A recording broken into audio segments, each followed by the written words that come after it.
지냈더라. 아멘. 12월 23일 월요일입니다. 오늘은 창세기 21장 22절부터 마지막 34절까지 말씀입니다. 아브라함 우물을 다시 찾다라는 제목입니다. 아브라함 우물을 다시 찾다. 21장은 하나님이 그토록 아브라함에게 너에게 자식을 주겠다 이렇게 계속 약속을 해오고서 그 약속대로 이제 이삭, 웃음이라는 이름의 이삭이라는 이름의 아들을 주시죠.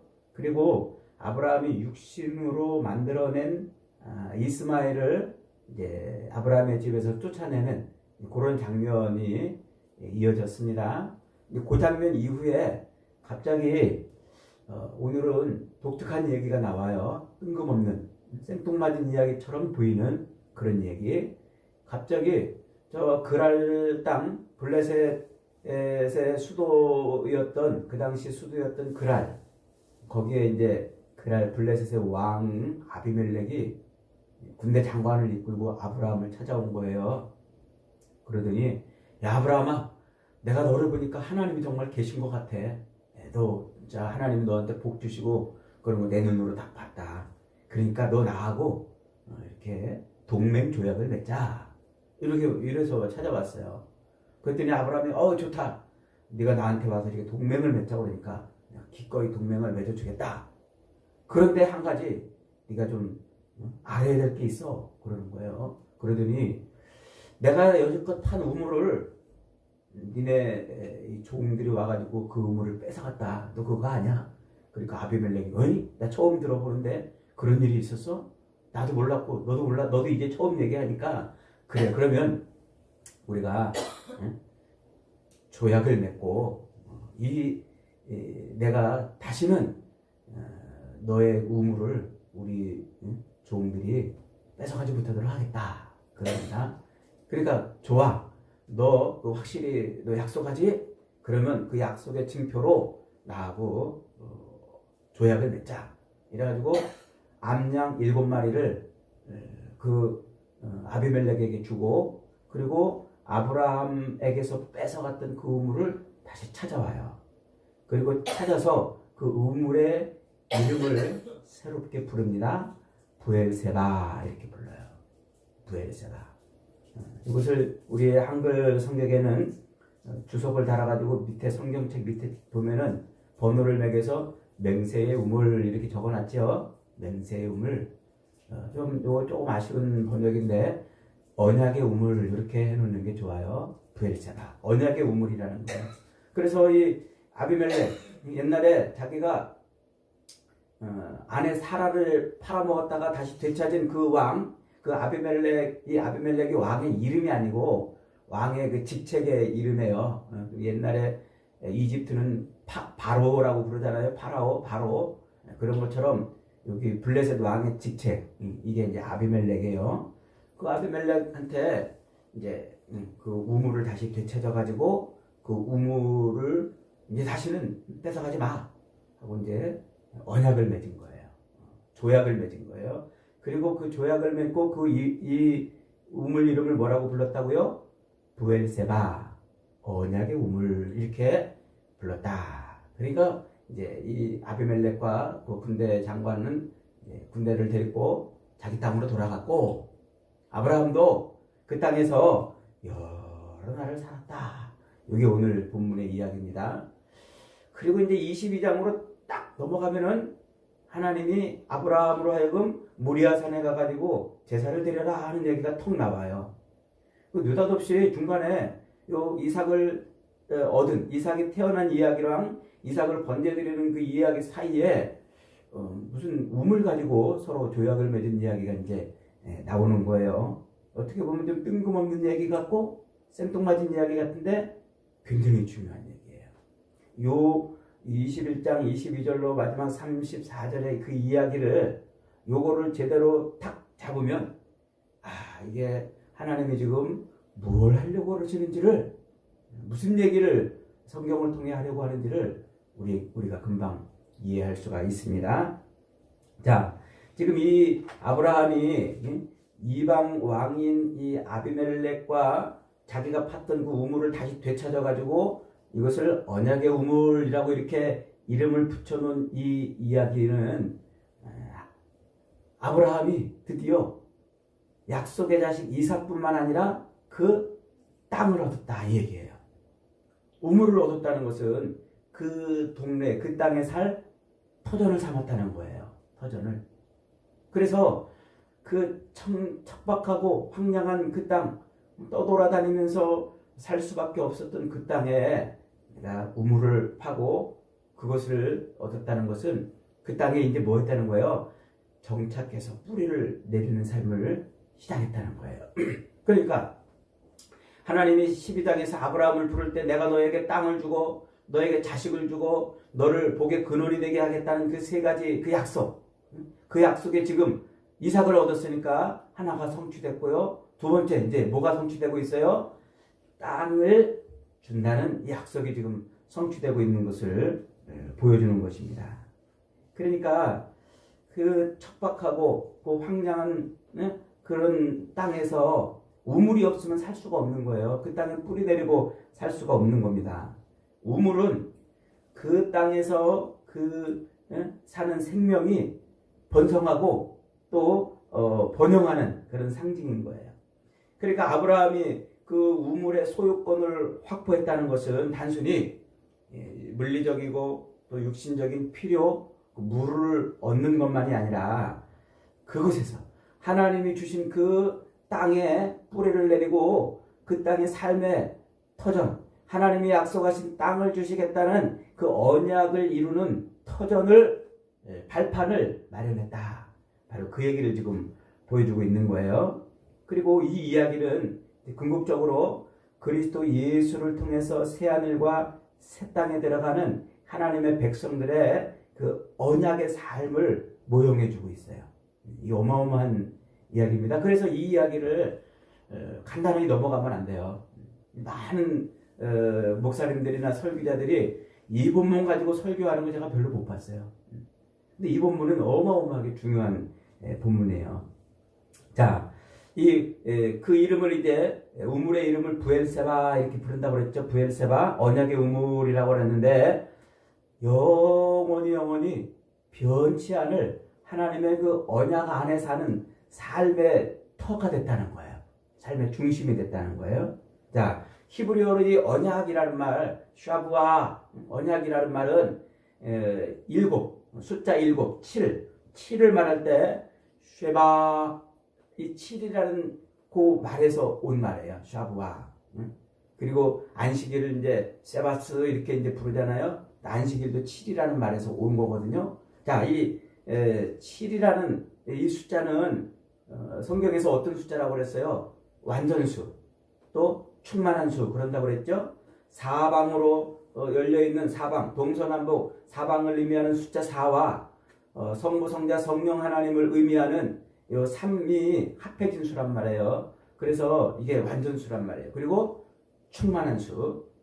그러니까 지금 완전수, 충만한 수를 가지고서 언약이라는 말을 만들어 내가지고 쓴단 말이죠. 히브리 사람들은요.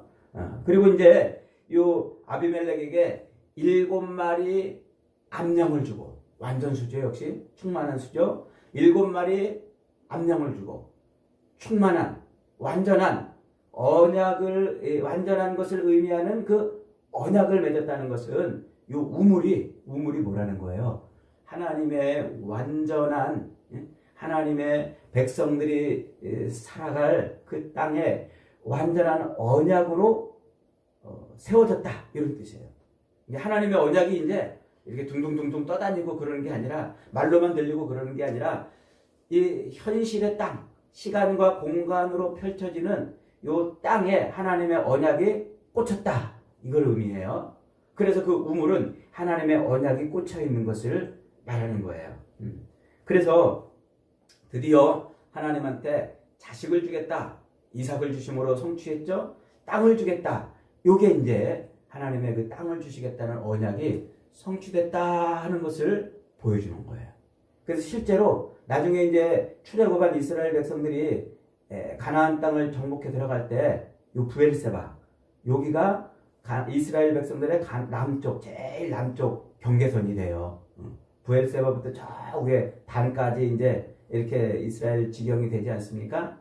그러니까 이게 하나님의 땅이 지금 여기에서 주시겠다는 언약이 이루어졌다 이제 이렇게 말을 하는 거예요. 그러면서 이제 22절에서 이 아비멜렉이 네가 무슨 일을 하든지 하나님이 너와 함께 계시도다. 그런즉 너는 나와 내 아들과 내 손자에게 거짓되이 행하지 말고 여기서 하나님을 가리켜서 나랑 맹세해라. 이제 우리랑 평화롭게 잘 살겠다고 조약을 맺어줘라. 이렇게 아비멜렉이 와서 이렇게 말하는 것은 하나님의 언약 백성으로 말미암아 모든 이방인들이 하나님과 하나님의 은혜 아래 살게 될 것이다. 이것을 지금 이제 상징을 해주고 있는 겁니다. 그래서 이 브엘사바, 이 언약의 우물은 하나님 나라 백성의 삶을 예표해주는 아주 중요한 그림이 되는 거예요. 재미있게도요, 이제 이 이야기가 여기서 딱 끝나지 않고요. 그 다음에 이제 이삭의 그 아내를 얻는데 아브라함의 종이 어디 가서 아내를 얻냐면 우물가에 가가지고 리브가를 만나요. 그래서 이삭의 아내를 우물가에서 만난단 말이에요. 그리고서 이제 이삭이 이제 결혼해가지고 이제 삶을 살아가잖아요. 근데 이삭의 삶의 이야기를 성경에서 그려주고 있는데 다른 이야기는 거의 없어요. 그 에서와 그 야곱 이야기 조금 나오고요. 이삭의 이야기도 그렇게 많이 언급되지 않나요? 근데 중요하게 언급하는 부분이 하나 있어요. 이삭이 역시 아버지 아브라함처럼 저 그랄 땅에 가서 아비멜렉한테 자기 아내 리브가를 팔아먹어요. 그러다가 이제 다시 또 되찾고 그러면서 그 우물을 파는데 그 우물을 파면은 또 여기 아비멜렉 종들이 와서 뺏어가고 또 가서 파면은 또 뺏어가고 또 가서 파면 또 뺏어가고 그래서 이삭은 평생 우물만 파다가 인생을 끝낸 사람으로 소개가 돼요. 재미있게도. 그러다가 이제 여기 가서 우물 파고 뺏기고 저기 가서 우물 파고 뺏기고 저기 가서 우물 파고 뺏기고 그러다가 어디로 다시 내려오냐면 지금 요 브엘사바 언약의 우물 아버지가 파놨던 그 우물로 내려와서 거기서 뭐 하냐면 지금 오늘 본문에서 아브라함이 여기서 하나님의 이름을 부른 것처럼 하나님을 예배하는 그런 장면이 나와요. 그러니까 이삭은 우물 파다가 인생을 다 종친 사람이에요. 우물 파다가. 왜 그러면 성경이 이삭을 왜 우물 파는 것에만 집중해서 그의 인생을 우리에게 소개해주고 있을까요? 이 우물이 중요하기 때문에 그래요. 나중에 이제 그 아들 야곱이 이삭의 아들 야곱이 이 가나안 땅에 흉년 들어가지고 이제 어찌어찌 하다가 요셉이 애굽에 팔려갔다가 총리가 돼가지고 가족들을 다 내려오라고 하잖아요. 그때 야곱이 자기 가족들 내려서 쭉 애굽으로 가다가 요 브엘세바를 거쳐 지나가요. 그 브엘세바에 딱 도착해가지고요. 거기서 이제 하나님 앞에 이제 번제를 드려요. 그때 그 번제를 드리는데 놀라운 일이 벌어져요. 하나님이 그때 나타나가지고요. 야곱하고 언약을 체결해요. 무슨 언약이냐면 옛날에 야곱이 아버지를 속이고 형을 속이고 도망을 쳐가지고 저 우물가에 가가지고 자기의 아내 라헬을 만났던 그 일을 다시 여기서 확인시켜줘요. 그러면서 야 야곱아 내가 아브라함의 하나님이다. 내가 이삭의 하나님이다. 내가 너에게 땅을 줄 것이다. 자손을 줄 것이다. 너로 복의 근원이 되게 할 것이다. 그 똑같은 아브라함에게 주셨던 그리고 26장 4절에서 이삭에게 주셨던 그 언약을 야곱에게 또 한 번 반복해요. 어디서? 요 우물에서. 브엘사바 우물에서 또 다시 이렇게 이제 반복을 하는 것이죠. 그래서 이 브엘사바 이 우물은 하나님의 백성이 살아야 될 삶의 터전에서 뭘 붙들고 살아야 될지를 보여주는 거란 말이에요. 그게 뭡니까? 우물은 그 척박한 땅에서 우물 없으면 살 수 없잖아요. 우물을 붙들고 살아야 되는데 단지 그 우물이 그냥 육신의 삶을 사는데 필요한 그것을 공급해 주는 것이 아니라 거기에 뭐가 있어야 된다고요? 하나님의 언약이 있어야 된다. 그걸 지금 말하려고 그러는 거예요. 그래서 이 아브라함과 이삭과 야곱의 이야기는 순 우물 얘기로 연결이 됩니다. 나중에 뒤에 가서 한 번 더 자세하게 연결을 해보겠습니다. 그렇게 하나님이 이스라엘의 조상인 아브라함과 이삭과 야곱 그 세 명을 우물 이야기로 끌고 가시다가 2000년이 훨씬 지난 다음에 저 사마리아 수가성에 한 여인을 만나요. 어디서 만나죠? 우물가에서 만나요. 우물가에서 만나가지고 예수님이 그 여인에게 이렇게 말해요. 요한복음 4장 13절 14절에서 예수께서 대답하여 이르시되 이 물을 마시는 자마다 다시 목마르려니와 내가 주는 물을 마시는 자는 영원히 목마르지 아니하리니 내가 주는 물은 그 속에서 영생하도록 솟아나는 우물이 되리라 샘물이 되리라 이렇게 말씀하신단 말이에요. 그러니까 누가 우물이에요? 예수님이 우물이셨던 거예요. 예수님이 바로 영원토록 솟아나는 부엘세바 언약의 우물이었던 거예요. 예수님이 곧 영생하도록 솟아나는 생수의 근원이 되셨던 거예요. 이 부엘세바의 언약으로 말미암아 예수를 믿는 자들은 이제 누구든지 그 언약을 성취하러 오신 예수 그리스도를 인하여 영생을 얻어요. 그 언약으로 이 땅에 오신 예수 그리스도를 인하여 생명을 누려요.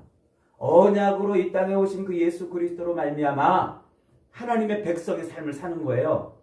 이게 이 부엘세바 언약의 우물을 통해서 보여주는 하나님의 백성들의 삶의 모습인 거예요.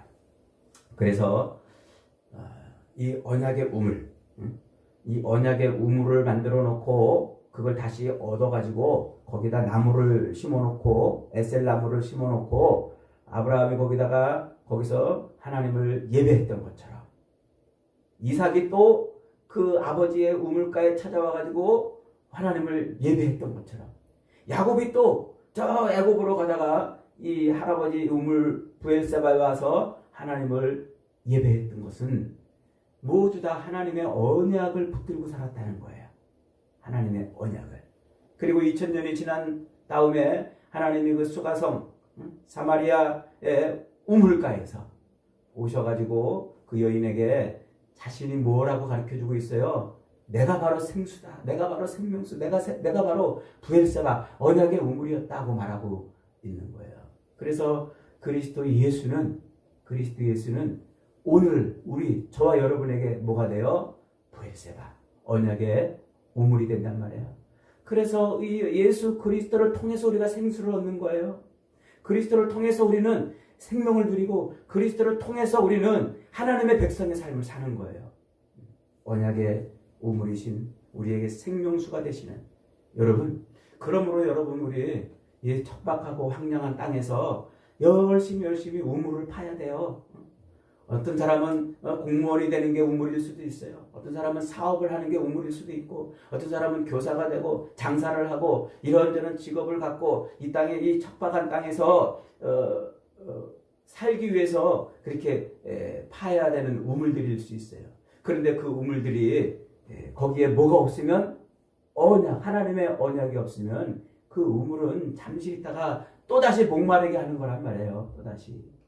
그런 우물 속에 하나님의 언약이 들어있을 때, 예수 그리스도께서 그 속에 들어있을 때, 그때 우리는 영원한 생명을 누리게 되는 것입니다. 그러므로 여러분 열심히 우물을 파세요. 우물을 찾으세요. 여러분 삶에서, 여러분 이 척박한 땅에서 여러분의 인생의 갈증을 해결시켜줄 우물을 열심히 찾으십시오. 그러나 그 우물에 반드시 뭐가 있어야 돼요? 하나님의 언약, 영원한 언약이신 예수 그리스도가 있어야 된단 말이에요. 그럴 때 그 우물은 우리에게 하나님의 백성으로 사는 놀라운 은혜와 복을 허락해 주는 것입니다. 여러분, 생존에 필요하다고 우물만 타다가 우리 인생을 종칠 수는 없어요. 그 우물이 언약의 우물인지를 늘 확인을 하셔야 돼요. 날마다, 시마다, 때마다, 일마다, 순간마다 저와 여러분들은 어떤 삶 속에서든지 하나님의 언약의 우물을 탈 수 있기를 축복합니다. 그래서 영원한 생명의 은혜를 누리고 우리 인생의 모든 갈증을 해결하는 영생수를 얻는 복된 인생들이 다 되시기를 주님의 이름으로 축복합니다. 아멘.